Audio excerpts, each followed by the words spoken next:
Medina হিজরতের পর রাসূলুল্লাহ সাল্লাল্লাহু আলাইহি ওয়াসাল্লাম একদিন তার সাহাবীদের ডেকে বললেন, তোমাদের কি দাজ্জালের ঘটনা বলবো? সকলে বললেন, হ্যাঁ ইয়া রাসূলুল্লাহ। তখন তিনি বললেন, শুনো, তামিম আদ-দারি আমাকে একটি ঘটনা বলেছেন। তামিম আদ-দারি রাদিয়াল্লাহু তাআলা আনহু একজন সাহসী নাবিক ছিলেন। ইসলাম গ্রহণের আগে তিনি বারবার সমুদ্রে যাত্রা করতেন।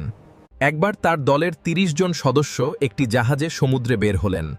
আকাশ তখন পরিষ্কার ছিল, বাতাস ছিল অনুকূলে। কিন্তু হঠাৎ আকাশ পরিবর্তন হতে শুরু করল। পশ্চিম দিক থেকে কালো মেঘ ভেসে এলো। মুহূর্তের মধ্যে সেই শান্ত সমুদ্র রূপান্তরিত হল মৃত্যু ফাঁদে।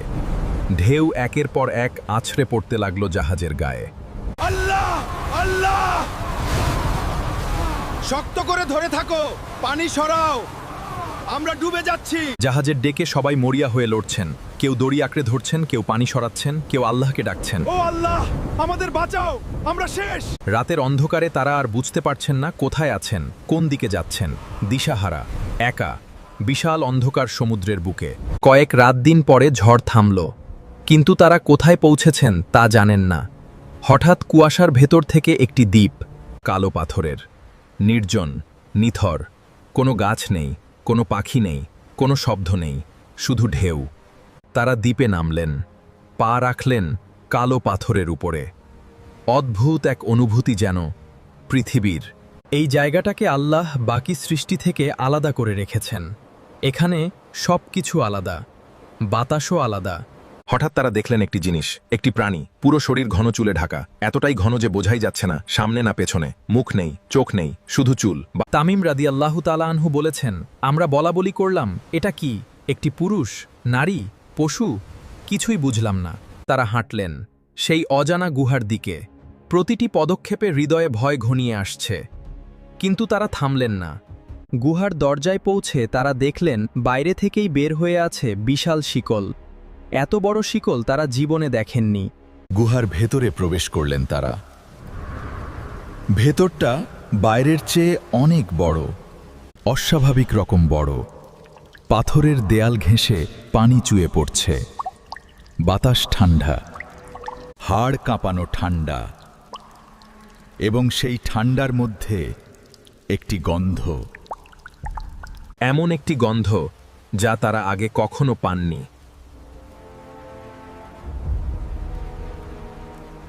সেটা দেখে আমরা এতটাই ভয় পেলাম যে আমরা ভাবলাম, এটা কি জীবন না মৃত্যু? কেউ সামনে যেতে পারছেন না, কেউ পেছনে ফিরতে পারছেন না। পা যেন মাটিতে গেঁথে গেছে।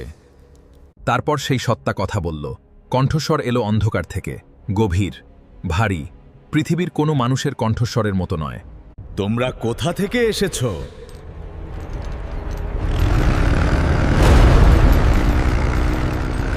আমরা আরব থেকে এসেছি, সমুদ্রে ভ্রমণ করছিলাম। তোমাদের কাছে খবর নাও, নাখলার খেজুর গাছ কি এখনো ফল দিচ্ছে? এবং তারপর তারা দেখলেন সেই আলোর বৃত্তে একটি সত্তা, বিশাল, কঠিন শিকলে বাঁধা, হাতে, পায়ে, গলায়। Its eye glows. We are doomed. এত বড় শরীর যে সে বসে থেকেও তাদের মাথার উপরে, এবং সেই অন্ধকার মুখমণ্ডলের মধ্যে একটি চোখ। একটি চোখ, শুধু একটি, জ্বলছে, লাল, হলুদ, বিকৃত। তারপর দাজ্জাল নিজেকে পরিচয় দিল।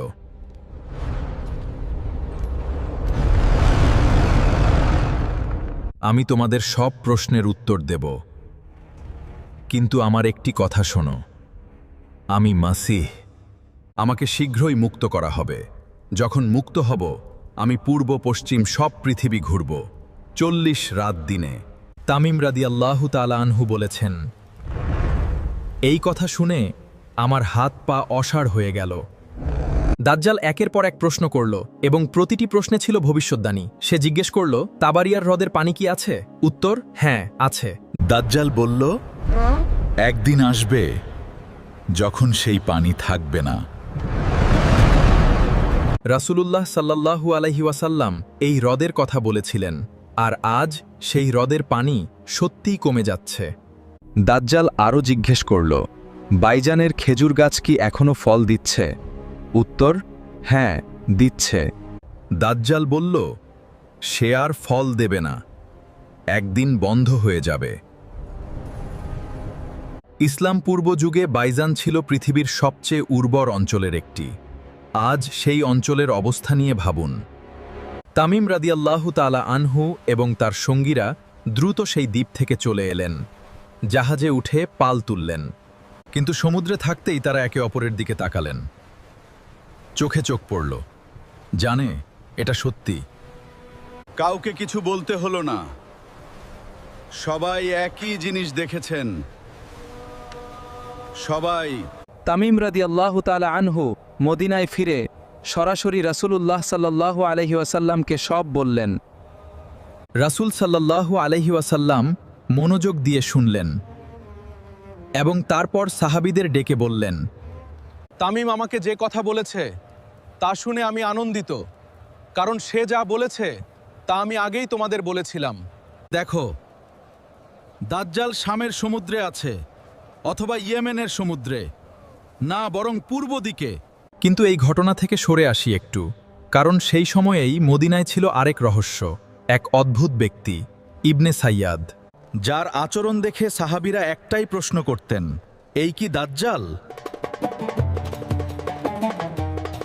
রাসূলুল্লাহ সাল্লাল্লাহু আলাইহি ওয়াসাল্লাম নিজে গোপনে তার কাছে গিয়েছিলেন।